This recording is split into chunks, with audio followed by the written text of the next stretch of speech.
আঙুর ফল টক। ছোটবেলায় কিন্তু আমরা সবাই এই গল্পটা পড়েছি, তাই না? তো পৃথিবীর প্রত্যেকটা মানুষের কাছেও ব্যাপারটা কিন্তু সেরকমই। আমরা যদি সহজে কিছু না পাই তাহলে কিন্তু আমাদের সেই জিনিসটা এই আঙুর ফল টক গল্পের মতোই মনে হয়। যাই হোক, আসসালামু আলাইকুম। কেমন আছেন সবাই? আশা করি সবাই খুব ভালো আছেন। গল্প হলেও আজকে কিন্তু আমি সত্যি সত্যি আঙুর ফল টক নিয়েই চলে এসেছি।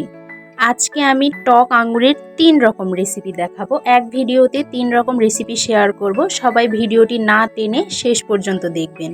তো ফার্স্টেই আমি এখানে কিছু গোটা আঙুর নিয়ে নিয়েছি। তারপরে একটি কড়াইয়ে বেশ কিছু সরিষার তেল দিয়ে ৫ ফোড়ন তেলানি দিয়ে আঙুরগুলোকে ছেড়ে দিয়েছি। তারপরে পরিমাণ মতো চিনি, লবণ, হলুদ গুঁড়ো, ঝাল দিয়ে একটু পানি দিয়ে ঢেকে রেখেছি সিদ্ধ হওয়ার জন্য।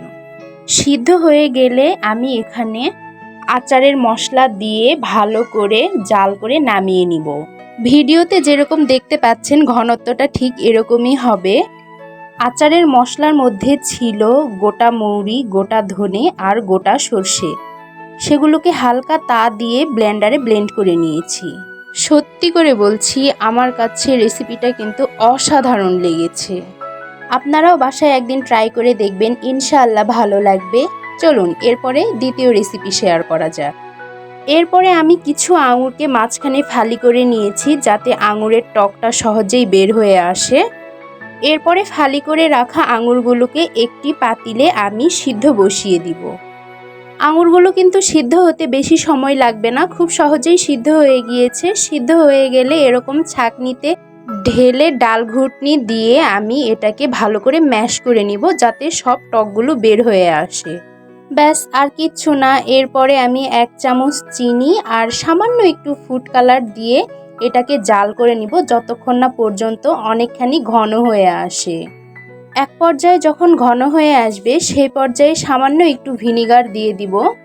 ভিনিগারটা দেওয়ার কারণ, টক জিনিসে ভিনিগার দিলেই কিন্তু জিনিসটা অনেকদিন পর্যন্ত সংরক্ষণ করা যায়। ব্যাস, খুব সহজেই হয়ে গেল আঙুরের জেলি। এখানে মিষ্টি আঙুর আমি ব্যবহার করিনি, একেবারে টক, একদম মুখেই দেওয়া যায় না।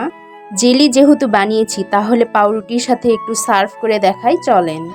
আপনারা আমাকে অবশ্যই কমেন্ট করে জানাবেন আগে কখনো এরকম করে টক আঙুরের আচার, টক আঙুরের জেলি করে খেয়েছেন কিনা। সত্যি বলতে আমিও কখনো এভাবে খাইনি। তো আমরা যেহেতু রেসিপি শেয়ার করি সেজন্য আমি চিন্তা করলাম আঙুর দিয়ে কয়েক ধরনের রেসিপি শেয়ার করা যাক আপনাদের সাথে। তাতে আপনারাও উপকৃত হলেন আর আমারও কিছু নতুন জিনিস ট্রাই করা গেল। আঙুরের জেলি তো দেখে নিলাম, চলুন এবার ৩ নাম্বার রেসিপিটা শেয়ার করা যাক। এই রেসিপিটাও সিম্পল, কিছুই না, শুধু আঙুরগুলোকে সিদ্ধ করে আঙুরগুলোর রস বের করে নিতে হবে। তারপরে কড়াইয়ে তেল, একটু রসুন থেতো, একটা তেজপাতা, একটা ভাজা শুকনো ঝাল আর কিছু গোটা সাদা সর্ষে দিয়ে তেলানি করে আঙুরের টকগুলো এর মধ্যে দিয়ে একটু লবণ, একটু হলুদ দিয়ে বলক উঠিয়ে নামিয়ে নিলেই রেডি আঙুরের টক।